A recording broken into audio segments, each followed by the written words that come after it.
The auditorium was silent, except for the shuffle of papers and the click of a pen.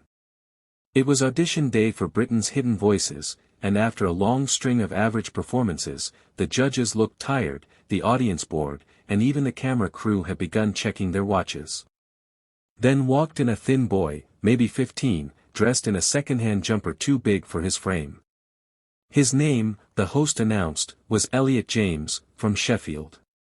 He stood there nervously, fidgeting with the microphone. "Tell us a bit about yourself," one judge asked with a yawn. Elliot swallowed. "I live with my nan. Mum passed away 3 years ago. Dad left when I was small. I sing to feel close to her." A few polite nods followed, but no one expected much. Another shy kid with a sad story, most thought. But the moment the music started, just a soft piano behind him, everything changed.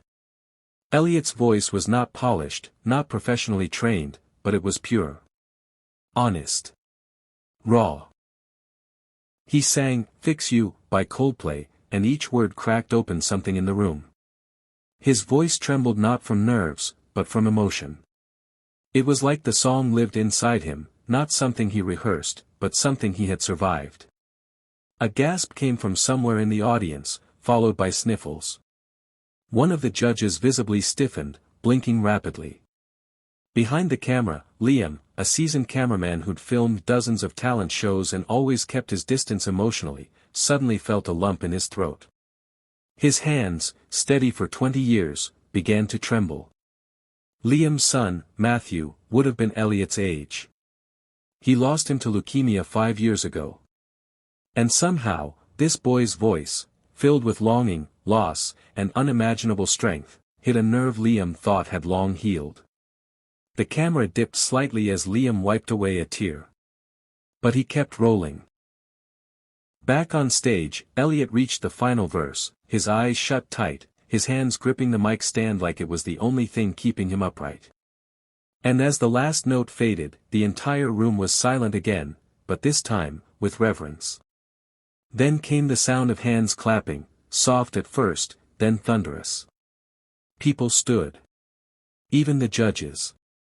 One of them, the usually tough and sarcastic one, had tears streaming down her cheeks. The host walked on stage, visibly choked. "Elliot," he said, his voice shaking, "that wasn't a performance.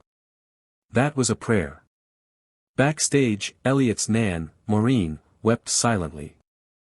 She had raised the boy on her modest pension, sacrificing her medications and meals some days just to pay for his bus fare to school and the community choir. "All I ever wanted," she whispered to the woman beside her, "was for someone to hear his heart." And someone had. A week later, the video of Elliot's performance went viral. The song that made the cameraman cry became the caption.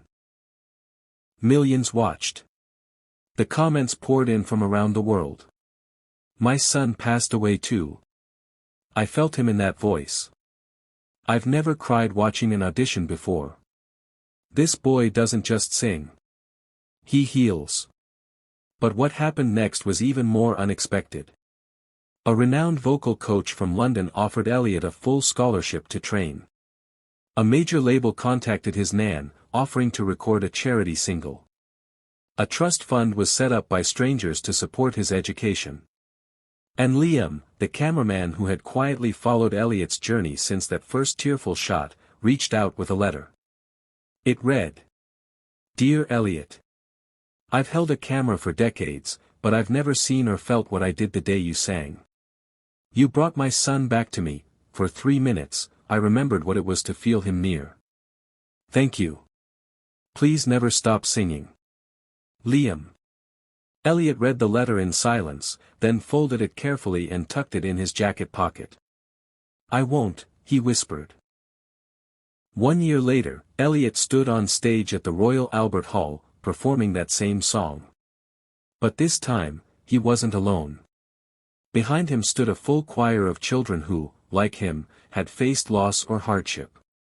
The charity he helped create, Voices Unseen, was now offering free music education and grief counseling across the UK. And in the crowd sat Liam, camera off for once, simply watching.